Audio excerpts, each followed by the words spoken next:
사도 바울은 자신의 사도성을 변호하면서 아직 한 번도 가보지 못한, 또 만나보지 못한 사랑 로마 교회를 향해서 편지를 쓰고 있습니다.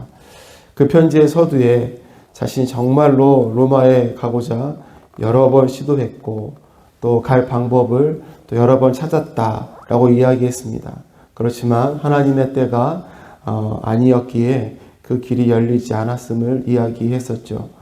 그리고 자신은 정말로 로마에 있는 그들에게 하나님의 복음이 전하여지기를 원하고 있다라는 것을 이 편지를 통해서 사도 바울은 기록을 하였습니다. 이런 일을 통한 사도 바울의 바람은 다른 것이 아니었죠. 그것은 바로 그들이 더욱 견고하게 세워지기를 바라는 마음과 복음의 열매가 그들 가운데 맺히기를 바라는 마음이었습니다. 그래서 사도 바울은 이러한 이 서두의 인사말이 끝나자마자 자기가 정말 하고 싶었던 그 말씀, 그 복음의 핵심에 대한 말씀의 이야기를 바로 시작하고 있는 것입니다. 오늘 읽었던 말씀은 우리에게 너무나 익숙한 말씀이죠. 복음의 핵심을 보여주는 말씀이고 또 로마서 전체의 주제를 담고 있는 말씀이라고 해도 과언이 아닐 것입니다. 복음을 부끄러워하지 않고 오히려 복음을 자랑스럽게 여기는 사도 바울의 모습과 그 복음의 능력이 우리에게 무엇인지 보여주고 있습니다. 그리고 오직 의인은 믿음으로 말미암아 살리라라는 이 구약의 하박국서의 말씀을 인용하고 있는 모습을 보여주고 있습니다. 복음의 핵심, 복음이 무엇인지를 알려주고 있는 말씀입니다. 그래서 오늘은 복음의 특징이라는 제목으로 함께 말씀을 나누도록 하겠습니다. 첫째로 복음에는 이 제한성이 있습니다. 복음에는 제한성이 있습니다. 16절 말씀인데요. 나는 복음을 부끄러워하지 않습니다. 이 복음은 유대 사람을 비롯하여 그리스 사람에게 이르기까지 모든 믿는 사람을 구원하는 하나님의 능력입니다. 아멘. 사도 바울은 복음에 대해서 이야기를 할 때 모든 믿는 사람을 구원하는 하나님의 능력이다. 이렇게 이야기를 했습니다. 복음은 사람들을 구원하는 하나님의 능력이고 선물입니다.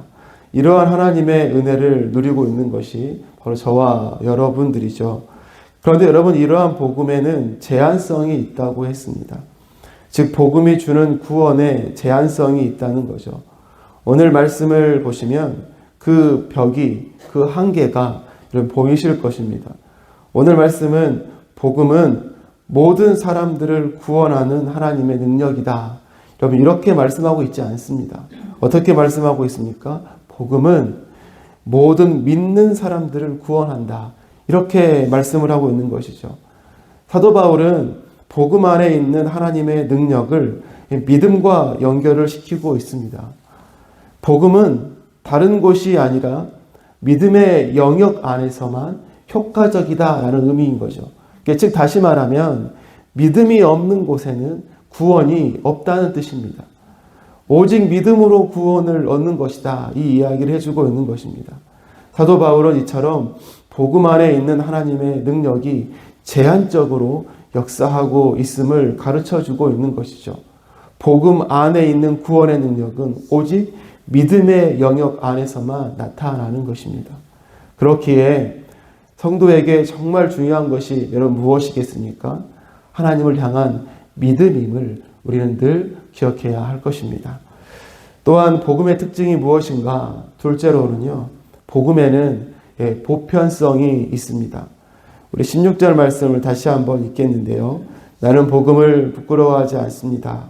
이 복음은 유대 사람을 비롯하여 그리스 사람에게 이르기까지 모든 믿는 사람을 구원하는 하나님의 능력입니다.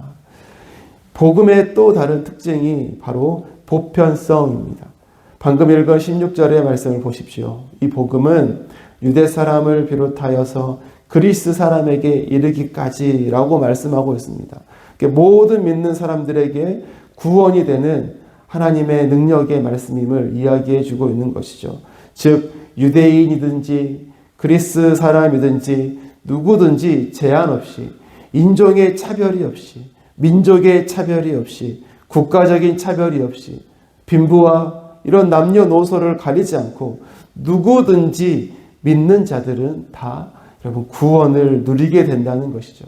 여러분, 이러한 면에서 복음은 보편적이다, 보편성을 갖는다라고 이야기할 수 있는 것입니다.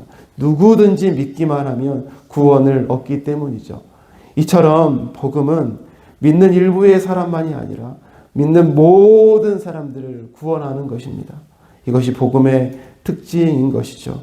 그렇기에 복음 앞에서는요, 유대인이냐, 이방인이냐, 많이 가졌냐, 적게 가졌냐, 남자냐, 여자냐, 이런 개념이 다 의미가 없는 것입니다. 오직 한 가지, 오직 한 가지. 예수 그리스도를 믿느냐, 그 믿음이 있느냐, 이것만이 유일한 기준이며 핵심인 것입니다. 이 보편성은 여기에 있는 우리에게도 동일하게 적용이 되는 것이죠. 우리의 구원은 무엇으로 이루어지는 것입니까? 우리가 세례를 받았는지 안 받았는지, 여러분, 이런 것이 중요하지 않습니다. 오직 한 가지, 우리가 예수 그리스도를 나의 구주로 믿느냐 믿지 않느냐, 이 한 가지가 여러분 중요한 것입니다. 사랑하는 여러분, 예수 그리스도를 믿는 믿음으로 우리에게 구원을 주시는 그 하나님의 능력을 확실히 신뢰하는 우리들의 삶이 되시기를 소망합니다. 마지막으로 복음의 특징이 있습니다. 셋째로는요, 복음에는요 확장성이 있습니다. 16절 세 번째 읽게 되는데요, 한번 같이, 새벽이지만 같이 읽어주시겠습니까? 16절입니다. 시작. 부끄러워하지 않습니다. 이 복음은 유대 사람을 비롯하여 그리스 사람에게 이르기까지 모든 믿는 사람을 구원하는 하나님의 능력입니다. 아멘. 여러분, 16절의 말씀을 우리가 세 번이나 읽었는데요, 마지막 복음의 특징은요, 바로 복음의 확장성입니다. 유대 사람을 비롯하여서 그리스 사람에게 이르기까지라고 말씀을 하고 있어요. 복음의 흐름과 순서를 보여주고 있습니다. 즉, 이것은 복음이 점점 이렇게 확장되어 가는 모습의 한 단면을 보여주고 있는 것이죠. 이것이 복음의 특징입니다. 하나님의 복음에는요, 여러분, 능력이 있습니다. 생명력이 있습니다. 그리고 이 생명력은 복음의 확장으로 나타나게 되는 것이죠. 복음을 소유한 사도 바울의 삶을 보십시오. 로마서 1장에서 벌써 여러 번 로마로 가서 복음을 전하고자 하지 않았습니까? 내가 너희에게도 복음을 전하기 원하노라, 이렇게 이야기를 하고 있잖아요. 끊임없이 복음을 외치고자 했습니다. 어떻게 여러분 그럴 수 있었어요? 그에게는요, 복음의 생명력이 있었기 때문입니다. 자신을 구원해 주신 예수 그리스도의 그 놀라운 사랑을 알았고 그 사랑에 감격하는 삶이었기 때문이죠. 가만히 있을 수 없었던 것입니다. 예전에 이런 찬양이 있었습니다. 예전에요, 아주 옛날이죠. 예수님이 좋은 걸 어떡합니까? 아시죠? 예수님이 좋은 걸 어떡합니까? 세상에 어떤 것도 바꿀 수 없네. 예수님이 좋은 걸 어떡합니까? 장구에 맞춰가지고 이렇게 율동도 했었죠. 예, 기억나시죠? 예수님이 좋은 걸 어떡합니까? 이런 찬양을 했었어요. 참된 복음을 가진 사람은 이러한 예수님을 향한 사랑을 주체하지 못하는 사람인 것이죠. 그 사랑으로 복음을 증거하는 것이었습니다. 뿐만 아니라 이 복음은 하나님께서 우리에게 전파하라고 명령하신 말씀이죠. 그렇기에 이 복음은 확장성이라는 특징을 여러분 갖는 것입니다. 이 복음의 확장성으로 말미암아 저와 여러분들이 이 복음을 접하게 되었던 것이죠. 그리고 우리에게 전달된 이 생명의 복음은 우리를 통해서 지금도 확장되어져야 함을 우리는 기억해야 할 것입니다. 말씀을 맺겠습니다. 오늘은 복음의 특징이라는 제목으로 말씀을 나눴습니다. 복음의 특징은 우리가 제한성이 있다고 했습니다. 그리고 복음에는 보편성이 있다고 했습니다. 마지막으로 복음에는 확장성이 있다고 했습니다. 이러한 복음의 특징을 우리가 잘 기억하고 우리에게 이 주신 구원의 감격을 누릴 뿐만 아니라 이 구원의 감격을 다른 사람들에게도 전해줄 수 있는 우리들의 삶이 되길 소망합니다.